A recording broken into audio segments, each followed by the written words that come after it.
Hi மக்களே, வணக்கம். Bigg Boss season 9 episode number 90 பற்றி நம்ம பார்க்க போகிறோம். வாங்க போகலாம். நேற்று நடந்த சம்பவங்கள்லாம் பார்த்தீங்கன்னா பிக் பாஸையே தடை பண்ணணும்னு தாங்க வரும் கோவம்.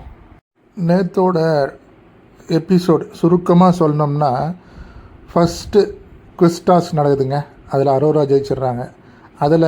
அதுக்கப்புறம் பார்த்தீங்கன்னா கடைசியாக ஒரு டாஸ்க் அப்படின்னு சொல்லிட்டு பிக் பாஸ் அனௌன்ஸ் பண்ணுறாரு. ஒரு சின்ன காருங்க, ஒரு ஆல்டோ இல்லை சாண்ட்ரோ அந்த மாதிரி கார் இருக்கும். அதில் எல்லாரையும் போட்டு அடைச்சிட்றாங்க. அதில் 9 பேர் அந்த சின்ன காரில் கஷ்டப்பட்டு அமுக்கி ஏறி உட்காடுறாங்க. அதில் இந்த கம்ருதீனும் பாரும் பண்ணுற அட்டூழியம் பாருங்கள். நேற்று மக்களுக்கே அதை பார்க்கும்போது செம கோவம் வந்திருக்குங்க. டிவியே போட்டு எடுத்து உடச்சிடலாமா அப்படின்ட்டு அவ்வளோ கோவம் வந்திருக்கும். அந்த சாண்ட்ரா, பாரு, கம்ருதீன் இது 3 பேரும் லைனாக உட்காந்துருக்காங்க.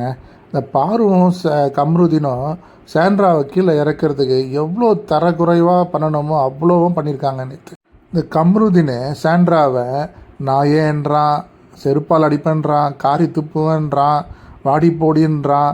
அவங்க பொண்ணுங்களெல்லாம் இழுத்து வச்சு பேசுகிறான். அவங்க ஹஸ்பண்டை இழுத்து வச்சு பேசுகிறான். எவ்வளோ ஃபஸ்ட்டாக பேசினோமோ அவ்வளோ ஃபஸ்ட்டாக பேசியிருக்காங்க. எனக்கு அவ்வளோ பேசியும் அடங்காமல் அவங்கள டோர் திறந்து கீழே தள்ளி விட்டாங்க. அப்படி கீழே தள்ளி விட்டு கீழே அவங்க மண்டையில் அடிபட்டு ஃபிக்ஸே வந்துருச்சுங்க அவங்களுக்கு. இவ்வளோ பண்ணியிருக்காங்க பார்த்தீங்களா. கண்டிப்பாக பாருங்களேன், பிக் பாஸோ இல்லை விஜய் சேதுபதியோ இவங்களை எதுவுமே கேட்க மாட்டாருங்க. ஒரு 2 வாரம் 3 வாரத்துக்கு முன்னாடி இந்த மைக்கு போடலன்னு சொல்லிட்டு தனியாக உட்கார வச்சா பாருங்க. அதே மாதிரி தான் பண்ண போகிறாங்க இந்த வாட்டியும்.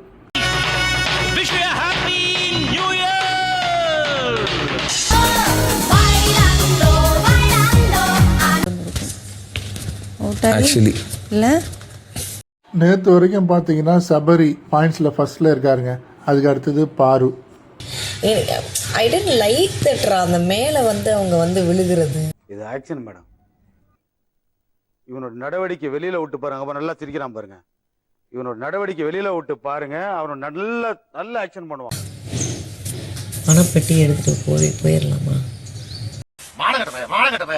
எல்லா கேம்ல இருந்து எப்படியாவது ஒரு அக்ரஷன் வெளில வந்துருதுடா எனக்கு. நேத்து மாதிரி இருந்ததுன்னா வச்சு செஞ்சிடலாம். நம்ம நீ, நானு, வினோத், திவ்யா சேர்ந்து இங்க படுத்துற நிமிஷம்னால தாங்க முடியலையே, தலை வலிக்குதுடா. யாரு பிரஜனுக்கு பேசினது கேட்கணும். நீங்க நான் கிச்சனுக்குள்ள நின்னுட்டு கர்ம ஊராடாது. இவன் முண்டாட்டி அவன் வச்சிருக்கேன்றியா, அவன் முண்டாட்டி இவன் வச்சிருக்கேன்றியா. செம்மையா இருப்பாரு. என்ன பண்றது, கல்யாணம் பண்ணிக்கிட்டாரு, ஒன்றும் பண்ண முடியாது. ஊரு கெட்டு நாசமா போச்சுரா. உள்ள போட்டுறலாம். காயின்ஸ் இருக்கிற வரைக்கும் தான் நீங்க கேம்ல இருப்பீங்க. இந்தியாவின் நீளமான தேசிய நெடுஞ்சாலை எது? கமருதீன். அவுரா பிரிட்ஜ். மனித உடலில் மிகப்பெரிய ஆர்கன் எது? கண்ணு.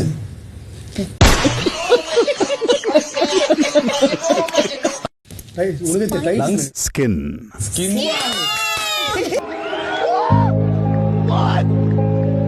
ஹாப்பியஸ்ட் கண்ட்ரி என அழைக்கப்படும் நாடு எது? Super sir, Thailand. நான் ஃபர்ஸ்ட் கேட்டேன்.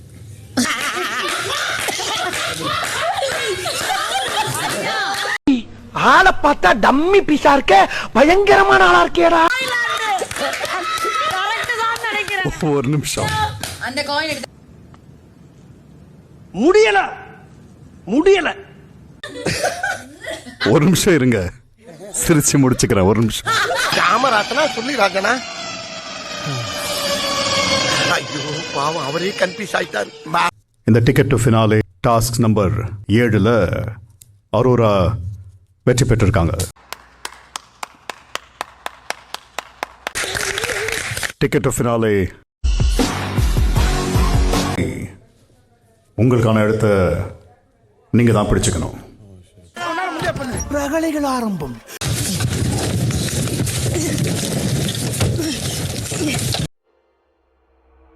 ஆரம்பிக்கலாங்களா? விக்ரம், ரொம்ப கம்ஃபர்டபுளா இருக்கீங்க போல. அப்படி வரீங்க. ஏதோ நாங்க இங்க ரொமான்ஸ் பண்ணி சர்வைவ் பண்ணிக்கிறோம். மூஞ்சப்பாரு, மூஞ்சியும் முகர கட்டையும் இந்த மூஞ்சில முடிச்சா பொடிக்கு போயில சிக்குமா? இங்க பெட்ஷீட் தூக்கி ஓட முடியாது. கம்ருதீனோட அட்டூழியம் இங்கே தாங்க ஆரம்பிக்குது. அவ்வளோதான், இந்த ரைட் எடுத்துக்கோங்க, வீடு வந்துடும், இறங்கிக்கிறேன். அதே மாதிரி உட்காந்துருக்காங்க. டாக்ஸில போறோம்.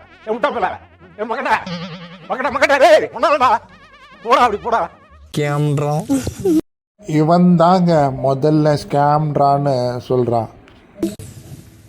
காமருதீன். அந்த வார்த்தைக்கு இவங்க பதில் சொல்கிறாங்க காமருதீன்னு. காமம் ஜாஸ்தி. காமந்தாஸ்தின்னு சொல்லிட்டாங்களாம். இவருக்கு அப்படியே பொத்துக்கிட்டு வந்துருச்சு. அங்கே உட்காந்து தடவிட்டு இருக்கும்போதெல்லாம் என்னன்னு தெரியல, அப்படியே பேட் டச்சுன்னு சொல்லிட்ட உடனே அப்படியே பொங்கி எழுந்தார். இப்போ உடனே அப்படியே கோவம் வருது. பொறுக்கி பாருன்னு சொல்லிட்டாங்களாம். உடனே இந்த அம்மாவுக்கு கோவம் வந்துடும். குட் மார்னிங் பொறுக்கி பாரு. நான் வெளியே போயிட்டார்ல.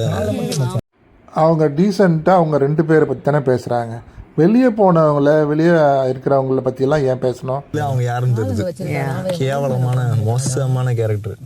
சார் ரொம்ப நல்ல கேரக்டர். வெளியே வந்தால் அப்படியே சாணி கரைச்சி ஊற்ற போகிறாங்க. மூஞ்சில நீ துப்படி. நீங்களே பாருங்களேன், ஒரு பெண்ணை எப்படி பேசணும், அதுவும் இந்த மாதிரி பப்ளிக் மீடியாவில் இவங்களெல்லாம் உள்ளே வச்சுக்கிட்டு. 2 குழந்தை பெற்றிருக்காங்க. பேச்ச பாரு. குழந்தைய பற்றிலாம் ஏன்டா பேசுகிற? உள்ளே இருக்கிறவங்கள பற்றி மட்டும் பேசு. செருப்பு பிஞ்சிரும். மக்களே, கண்டிப்பாக உங்களுக்கு கோவம் வரும். இவனை ஏதாவது பண்ணணும், ஆனால் ஒன்றுமே பண்ண முடியாதுங்க. பிக் பாஸும் ஒன்றும் பண்ண மாட்டார், விஜய் சேதுபதியும் ஒன்றும் பண்ண மாட்டார். நீங்கள் ஒன்றா கண்டிப்பாக பாருங்கள். நீ பாத்தியா? நீ யாரு என்ன பத்தி பேசுறது? இது ஆக்ஷன் மேடம். இவனோட நடவடிக்கை வெளியில விட்டு பாருங்க. அப்ப நல்லா சிரிக்கிறான் பாருங்க. இவனோட நடவடிக்கை வெளியில விட்டு பாருங்க. அவனோட நல்ல ஆக்ஷன் பண்ணுவான். இவ மூஞ்சா பாரு நல்லா. ஒருத்தவங்க 2 பேரும் பேச ஊரை ஏமாத்துற நாய். ஒரு பெண்ணை எப்படிலாம் பேசக்கூடாதுன்னு ஒரு வரமுறை இருக்கோ அப்படிலாம் இந்த கம்ருதீன் பேசிட்டாங்க. மக்களே, நீங்கள் தான் இதுக்கு தீர்ப்பு சொல்லணும். நீ போடி. இந்த மாதிரி ஒரு தரக்குறைவான கேரக்டர் நீங்கள் எங்கேயுமே பார்த்துருக்க முடியாதுங்க. மக்களே, தயவு செய்து நீங்கள் எங்கேயாவது நேரில் பார்த்தீங்கன்னா நல்லா வண்டையாக கேளுங்க இவனை. பண்ணிட்டு இருக்கேன். நீயே பொறுக்கி தானே. நாங்க லவ் பண்றோம். நீங்க லவ் பண்ணல. இந்த மாதிரி கேரக்டர்லாம் உள்ளே போட்டது பிக் பாஸை தாங்க சொல்லணும். அவனை தாங்க பேன் பண்ணோம் நம்ம. வாயை மூட சொல்றா. வயசுக்கு அவன் வீட்லேயே அப்படி தான் இருப்பான்னு நினைக்கிறேன் சபரி. அதனால தான் இங்கே இவ்வளோ கேவலமாக நடந்துக்கிறான். 3 நாளுக்கு முன்னாடி பக்கத்தில் உட்காந்து பார்வை எவ்வளோ கேவலமாக பேசினா. குழந்தை பெத்தீங்க. மக்களே, நான் எதுக்கு எவ்வளோ நாகரிகமாக பேசியிருந்தேங்க. இந்த வாரம் இந்த நேற்று பார்த்த எபிசோடில் தாங்க இவ்வளோ கோவம் வந்துச்சு. அவ்வளோ கேவலமாக அசிங்கமாக பேசுனாங்க ஒரு பெண்ணை. காதலிக்கும் பெண்ணை நான் இதுமாவே கொடுக்குறேன்னு வச்சுக்கோயேன். நீ யாரு கேட்கறதுக்கு? பிக் பாஸ் வீட்டை விட்டு வெளியே போய் நீ என்ன கர்மமாவது பண்ணி தொலை. வீட்டுக்குள்ளே உட்காந்து பண்ணக்கூடாதுரா. மக்கள் எத்தனை பேர் பார்த்துட்டு இருக்காங்க. முதல்ல சொன்னது எனக்கு எப்படி இருந்திருக்கும்டா அவங்க சொல்லும். விக்ரமால முடியலங்க, அவருடைய உடம்பை தாங்க முடியல, வெளியே வந்துட்டார். பாருன்னு எல்லாரும் கத்துறாங்க, ஆனால் அவங்கள அடக்கவே முடியல. இது எப்படின்னே தெரியல.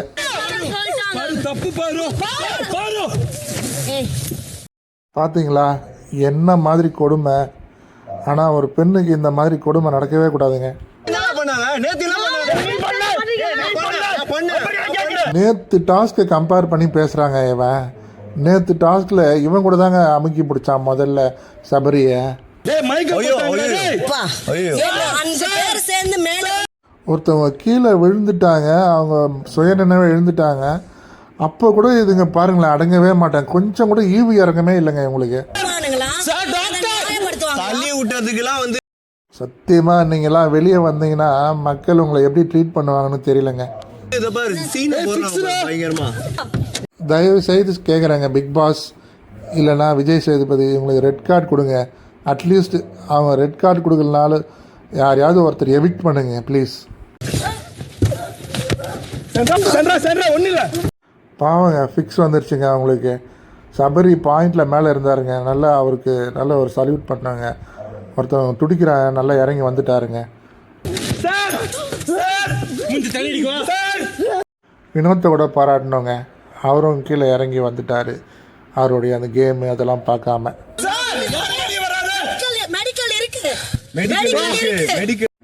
கேமுனா கூட இவ்வளோ தரம் தாழ்ந்து விளையாடணும் அப்பா.